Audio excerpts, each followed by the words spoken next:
করো। সাধারণভাবে যত কাজ দেখো সবই কিন্তু প্রেজেন্ট ইনডিফিনিট টেন্স। সো আমি এখানে গ্রামার হিসেবে বোঝাবো না, সাধারণভাবে চিন্তা করো যে তুমি সকালে ঘুম থেকে উঠে শুরু করে ঘুমাতে যাওয়া পর্যন্ত সাধারণভাবে যে কাজগুলো তোমার দৈনন্দিন জীবনে হয়ে থাকে সেটাই কিন্তু ইনডিফিনিট টেন্স। সাপোজ তুমি সকালে ঘুম থেকে উঠে রাত পর্যন্ত হিসাব করো, শুধু সেই সেন্টেন্সগুলো আগে ক্রিয়েট করো যে আমি সকালে ঘুম থেকে উঠি, আমি ঘুম থেকে উঠে ওয়াশরুমে যাই, ফ্রেশ হই, ব্রাশ করি, নাস্তা রেডি করি এবং অফিসে যাওয়ার জন্য তৈরি হই বা স্কুলে যাওয়ার জন্য তৈরি হয়। ঠিক যেটাই করো সে অনুসারে রেডি করো।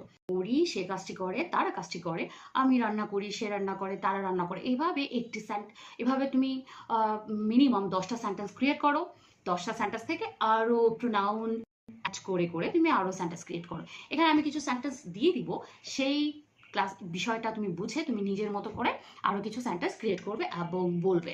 যেমন ছবি আঁকি, আমি ছবি আঁকি, আই ড্র দ্য পিকচার, তুমি ছবি আঁকো, ইউ ড্র দ্য পিকচার, সে ছবি আঁকে, he draws the picture, he she ইটের ক্ষেত্রে আমরা ভার্বের সাথে অ্যাজ বা ইয়া যুক্ত করব, হি ড্রস দ্য পিকচার।